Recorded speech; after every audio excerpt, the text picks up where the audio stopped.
Welcome to Bop DJ. My name's Jamie Hartley from Crossfader, and today we're going to have a look at the Pioneer DDJ SZ2. Now this controller is an absolute beast in the DJ controller world, and we're going to have a look at what features really make it stand out compared to its other predecessors. So the main differences between the SZ2 and its predecessor, the SZ, is that Pioneer have added actual buttons for a lot of the features built into the Serato DJ software. We're going to have a closer look at some of those features and really what you can do creatively with them as well. A huge advantage to the SZ2 is that it has a built-in sound card, so you can use external devices, for example turntables and CDJs, and use this as a standalone mixer. It also works with the DVS mode in Serato, so you can control the third and fourth decks still all within the same controller. This is a really good way to upgrade your kit and incorporate extra equipment into your current setup. The dual USB port functionality allows for quick changeover between two laptops, so if you and a friend want to go back to back, this controller is perfect for that situation. One of the biggest advantages to this controller is the size of it. We get full size platters just like on CDJs. We've got the full range tempo adjust just like on CDJs, and you've also got the nice big tactile cue and play buttons, again like on the CDJs. The performance pads are all nice and large and very responsive. Another great feature that's been added is the jog feeling adjust. This allows you to change the tension of the jog wheel. This helps for when mixing and also scratching. One of the newest features added to the SZ2 is Serato DJ's pitch and time. You get the license key in the box.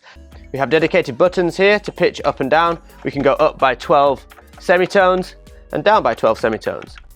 There's also an easy function where you can hold shift, click the up button, and it will automatically key lock with the opposite track. On the pad mode section of the controller, we've got all the usual features such as the hot cue, the roll, slicer, and sampler. Within the roll, you can also access the beat jump controls, which you can turn on and off within the software itself. Then with the shift feature, we can access all of the secondary layer. We've got cue loop, saved loop, slicer loop, but this is a new one here, and this is quite an interesting one, is the pitch play.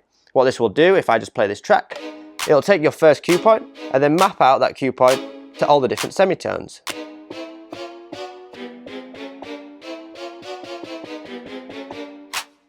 This is a great way to do some tone play and play around with melodies or even vocal hooks to chop up the track and do something creative with it. We can use the parameter here to scroll up and down different octaves and access different tones. The Serato Flip feature is also an expansion within the Serato DJ software that's been added onto this hardware. What this does is it allows us to play hot cues in an order and record that order in to then play back at a later date. We can use this tool to make radio edits, to chop up beats of a track, and to also shorten tracks or lengthen tracks.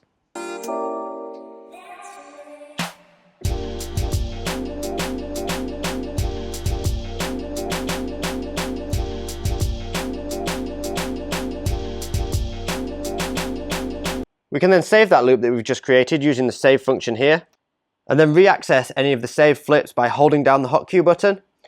We can then launch that clip at any point.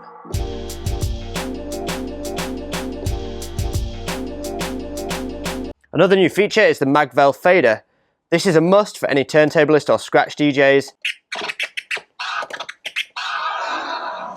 This unit retails at £1,759, but for that price, it really packs a punch. The amount of features you have access to are unbelievable, and you can really access the full potential of Serato DJ. This is a great controller for advanced DJs who want to experiment with some more interesting performance features. Thank you for watching, and make sure to check out bopdj.com for all of our DJ products.